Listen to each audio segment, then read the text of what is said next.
आज मुझे अभी पता चला कि तकरीबन पिछले 20 वर्षों से लगातार आकाशवाणी और दूरदर्शन मिलकर इस कार्यक्रम को आयोजित करते हैं और बाबा साहब डॉक्टर अंबेडकर के किए गए कार्यों को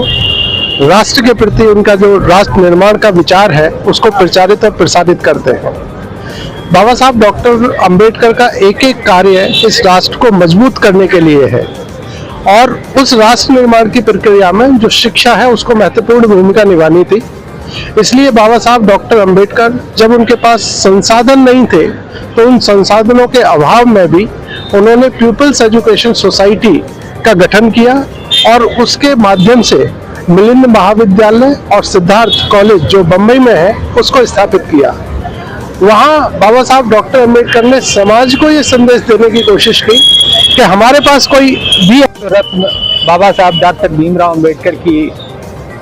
जयंती मनाई जा रही है। हालांकि 14 अप्रैल को ये दिन होता है, लेकिन ये पूरा महीना अप्रैल का जो है वो इतना बिजी होता है कि कई कार्यक्रम लगे होते हैं, इसलिए लोग इसको एडजस्ट करके आज इन लोगों ने जो है 17 तारीख को बाबा साहब के जन्म के उपलक्ष्य में ये कार्यक्रम आयोजित किया है। जैसा सबको मालूम है, बाबा साहब डॉक्टर भीमराव अंबेडकर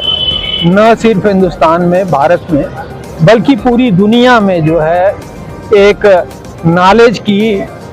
ज्ञान की रोशनी। यहाँ दूरदर्शन परिसर में आकाशवाणी एवं दूरदर्शन SC/ST एसोसिएशन द्वारा ये बाबा साहब का जन्म दिवस कार्यक्रम आयोजित किया गया है। आज हम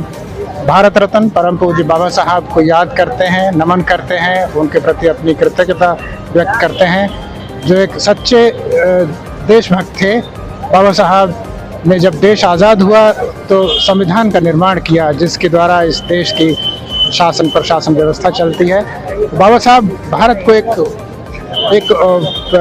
राष्ट्र, एक ऐसा मजबूत राष्ट्र बनाना चाहते थे और उनकी ऐसी परिकल्पना थी और इसके लिए उन्होंने एक ऐसा संविधान बना के हमें दिया जिसके द्वारा हमारे देश के नागरिकों को अधिकार दिए गए हैं, समानता का अधिकार है। क्योंकि बाबा साहब जो है हमारे देश की समस्याओं से भली बात परिचित थे और उन्होंने अपने समय करीब 20 वर्षों से बाबा साहब डॉक्टर भीमराव अम्बेडकर की जयंती मना रहे हैं। हम लोग एक मैसेज देना चाहते हैं कि भाई बाबा साहब की मुसीबतों से पढ़ लिख इतना देश में नाम को, वर्ल्ड विदेशों में नाम किया, तो आज की युवा पीढ़ी या जो हम लोग भी हैं उन्हीं के संविधान के पढ़ लिख कर किस पोजीशन पर बैठे हैं, इस अधिकारी बने हुए हैं, उन्हीं की देन है, वो किसी और की देन नहीं है, बाबा साहब की देन है। और बाबा साहब तो ऐसे थे, ये कहावत कही गई ना, इंसानों को गुलाम बनाकर हजारों बादशाह बने, लेकिन गुलामों के इंसान केवल एक ही बादशाह बना, वो बाबा साहब हमारे डॉक्टर भीमराव अम्बेडकर जी थे। और यह है कि हम यही मैसेज देना चाहेंगे, सब लोग अपने बच्चों को खूब पढ़ाएं लिखाएं, यही एक जरिया है जिससे कि हम आगे बढ़ सकते हैं और देश में और अपने भारत का नाम रोशन कर सकते हैं। जय भीम, जय संविधान। पहले सबको जय भीम, नमो बुद्धाय। मैं इस बात से बात अपनी रखना चाहूँगी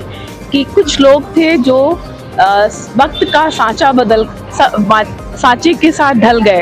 पर कुछ लोग थे जो वक्त का सांचा ही बदल गए। तो हम बात करेंगे भारत रत्न बाबा साहब भीमराव अंबेडकर की, जिन्होंने